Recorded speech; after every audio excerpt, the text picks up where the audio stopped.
Hi, welcome to my kitchen. My name's Amanda, and today I'm going to be making homemade Oreo ice cream. I'm going to show you how easy it is to do with the KitchenAid ice cream attachment. So let's go ahead and get started. And I like using mine in the blender first, so that way when you put your sugars and your liquids together, the sugar is completely dissolved. So we are going to need a half cup of milk, and I'm just using 1%. You can use whole milk, but this is what I have on hand, and it works perfectly fine.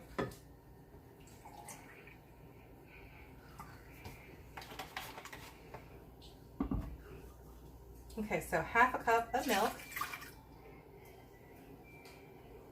Okay, next we're going to need 1 cup of heavy whipping cream.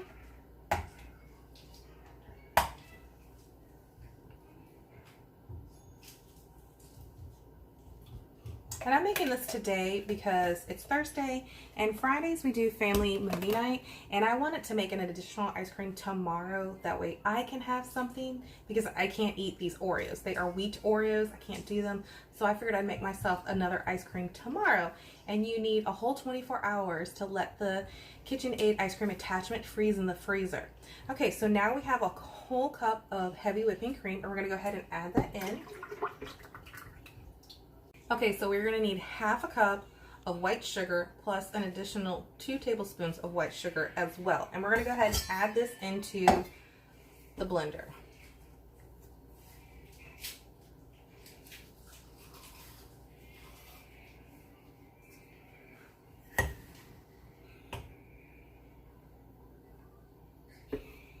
This way it dissolves the sugar nicely when it's all blended up.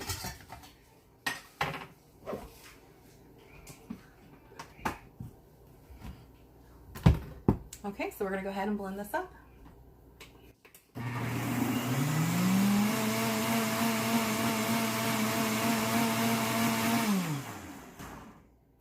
Perfect.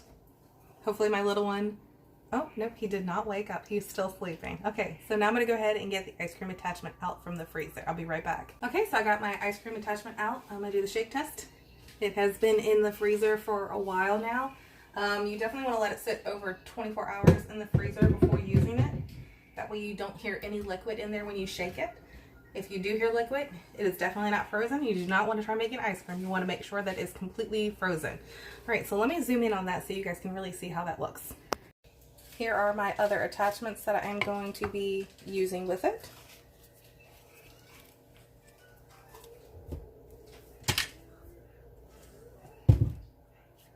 I'm gonna go ahead and put that one in the bowl. And then this one, you want to match it up with this little piece here. So you just spin it to where it needs to be. Okay, perfect. Go ahead and lock that in place.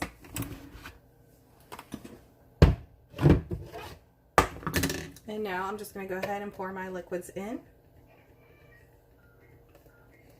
You know what I did? I forgot to add the vanilla extract. Let me add that in real fast before I forget.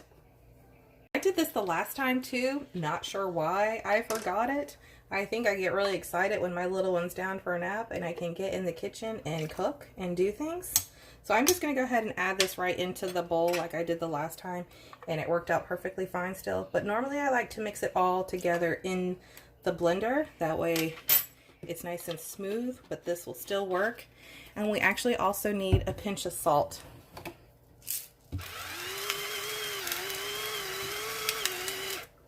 Okay, now I'm going to go ahead and start continuing to add my liquids.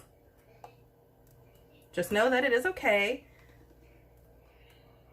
and it'll still taste really good. I did this the last time I made vanilla ice cream, and I forgot to add the vanilla extract. And then I was like, oh my goodness, I forgot to add that. So I added it in this part, and it was still fine because it's still going to mix all the way through. Okay, so now we have it locked on plate. Okay, so I put it on stir, and we're going to let it go for a good 20 minutes. I'm going to set my timer, and in the meantime, I'm going to go ahead and crush up a 1 cup of Oreos. And when this mixture is done, we will then add in our Oreos because you want it to mix nice and smooth first before adding all your addings. I'm going to set my timer for 20 minutes.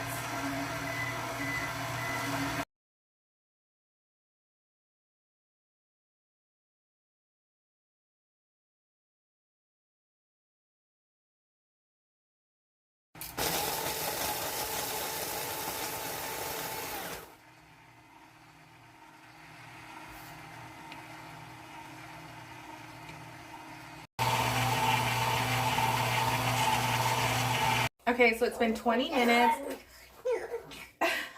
It's been 20 minutes now, and the ice cream has firmed up. You know, as I was making this, I realized that the portions are a lot smaller than I normally make a traditional vanilla ice cream. So this is not going to make as much as I'm used to for this recipe. Hi! We're all having lunch. I was wondering if the recipe was smaller for this portion because of the crushed Oreos. So we're going to go ahead and put the crushed Oreos in it while it's mixing. So I'll show you how that's done.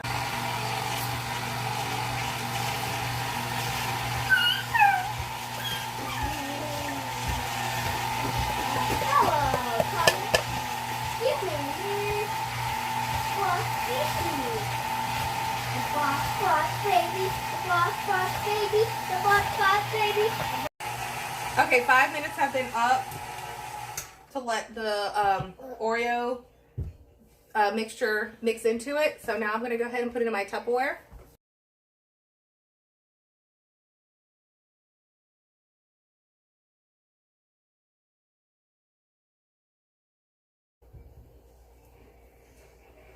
It is very nice and thick. I think my husband and my family will be very happy with it. I wish I could try this. I think next time I make it, I will do the gluten-free Oreos. And also next time I make this, I will double the recipe. Normally the portions are a decent size for when I make vanilla ice cream. So it mixed very well with the crushed Oreos.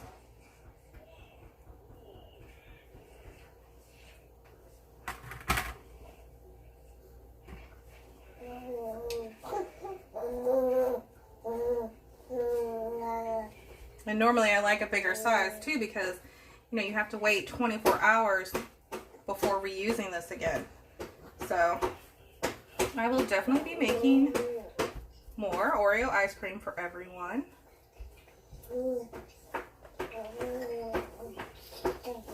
Because you've seen in my last videos where it really fills up the entire Tupperware. But I guess it's okay. We'll see how everyone likes it. I'll have my son test it out for me in a bit and tell me what he thinks of it since I am gluten-free.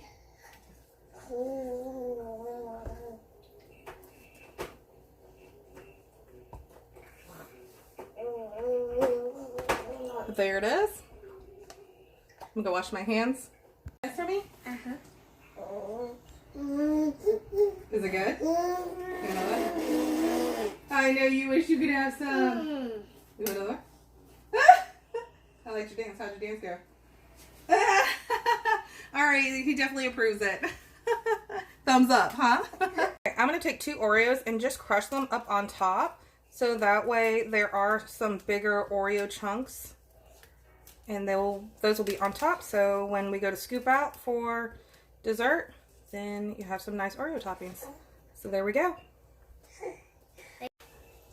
Thank you for watching, and I hope you guys have a great day. I'm going to go ahead and get this one all cleaned up from his lunch. But the ice cream looks fabulous. I will next time make it gluten-free and double the portion size. Thank you again. Have a great day, guys.